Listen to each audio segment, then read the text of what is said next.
Hi everyone, I hope you're having a pleasant Sunday. Welcome to another daily round of questions. This is the 11th one now, so if you've stuck with me through all of that, my sincerest thanks. I really appreciate you coming along, and to those who've asked questions to fuel it, thank you too. I've really enjoyed it. I think I'm going to go down to doing either a weekly or a twice weekly kind of thing. Perhaps with some Q&A in this kind of format if there's still appetite for it. Maybe also with some race footage, or with looking at particular circuits, why I enjoy them, things to watch out for when you go there, looking at the car perhaps, or anything else that you'd like to see. So please do let me know what you fancy from this going forward, and I'll try and provide it for you. So right into it. Recommendation for Club Enduro / Britcar, please. Must be rear wheel drive, good, with a 15k build budget. Interesting price point, because it gets you not quite into purpose-built racing cars, but opens up a lot of very quick clubman stuff. You're not quite into the Ginetta G50 sort of budget. In fact, they're not really permitted in Club Enduro anyway. You can race them, but only under invitational. I apologise that it's not very imaginative, but there's a very good reason that there's a lot of E46 M3s and a lot of Boxsters being raced in that kind of way right now. My choice, I think, would be the Boxster. There is a lot of strength to the E46 in that base cars are really readily available. The engines are fundamentally quite strong, need a bit of maintenance but strong, and you end up with a 350 horsepower GT car which has masses of performance for the money that you put into it. And I do think it's possible to build a good raceable one for that money.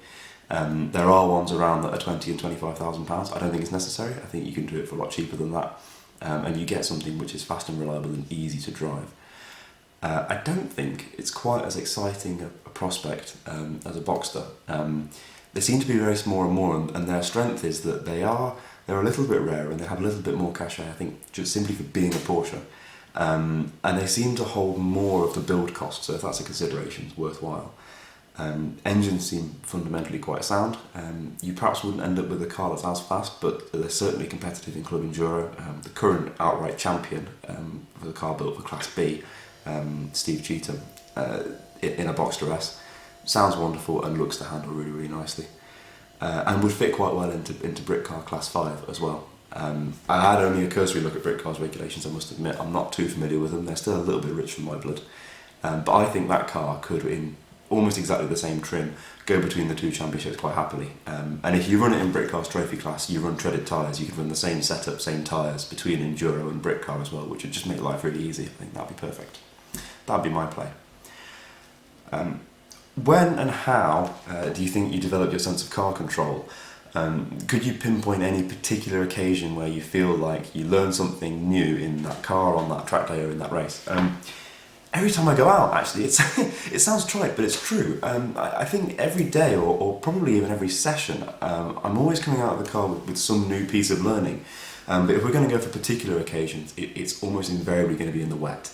I'm a massive advocate of driving cars in the wet. So when you're testing, get yourself on the cheap winter track days.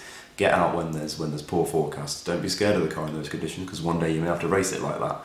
And you learn so much faster, because not only is the limit of adhesion reduced so far, the responses of the car are blunted and slower, so it's not as snappy. You can slide the car around with more time to react and respond to it, and the consequences of making a mistake are much smaller, because you're not travelling as quickly. If you do overstep the mark, if you do have a spin, your odds of staying on the circuit are much higher, and the chance of damaging the car are much lower.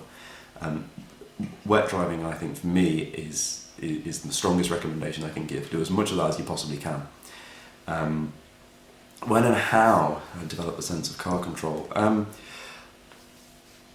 I haven't done any karting, not at any serious level, only arrive and drive stuff with friends, nothing serious, never Club 100 or anything like that. I did do quite a lot of sim racing, iRacing predominantly. But that, while I found it very good for learning racecraft in short order, because you can do a lot of racing, of course, in a short period of time, that's not possible in the real world.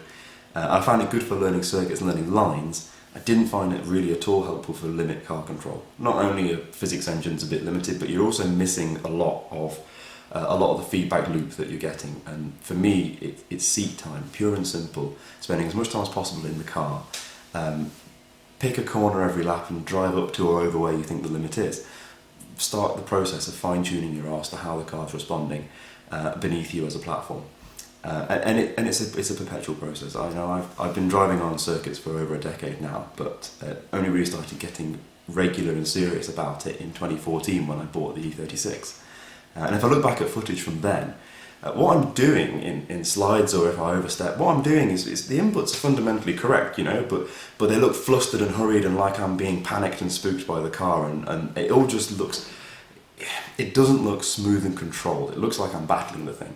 And it's really only seat time and the confidence that comes with having done it before and having learnt when to feel the car letting go, how much opposite lock it needs, trusting the car to sort itself out to a certain extent, because it will. You'll see in some of my videos that actually in big slides I'll let go of the wheel a little, because the front wheels are going to naturally track the direction of travel. Let the car dial the lock in itself, be relaxed about it, look where you're going, patience with it, and then the key is the readiness to snap the opposite lock off again before the car grips and bites back the other way. That's the finest bit of learning. I think, again, as I say, driving in the wet as much as possible, but driving a real car, and it doesn't have to be on brand new race tyres, it doesn't have to even be the race car. You can do a road car on wet track days. It's just as efficient a learning tool. And once you've figured that and got that fundamental sense of what the car's doing beneath you, it really does apply very quickly to other things. This question went on to be really complimentary about the drive I put up in James Lewis Barnett's Master 7, saying that it was terrific to watch because it looked like I wasn't battling the car, it looked like I was working with it, with really smooth inputs. And yeah, absolutely the case, because that car felt like it was on my side, and I was relaxed enough in the car to not be scared or alarmed if it started to move around, to just be smooth and gradual with it, and to let it have its own pace, and that's born out of the experience. Practice. Don't be afraid of the wet, and don't be afraid of overstepping and spinning. The consequences of a spin on a track day or even in a qualifying session are normally really, really small. The worst that happens, dip the clutch, stand on the brakes, you might flat spot the tyres a little bit. It's not the end of the world, but the learning you've got out of it, particularly with the camera on board, which you should always have, will be massive. So yeah, that would be my play. Get out there, get to the limit, feel what's happening, but always do, when you get out of the car afterwards, sit and think through it. Don't just keep howling around. Try and learn and process and analyse from it as much as possible. And for that, if you don't have a camera, get one. 200 quid for a used GoPro on eBay is worth its weight in gold, absolutely. Yeah, cool. 2 questions, 8 minutes. Sounds about right. Thanks very much, guys, and see you in a few days.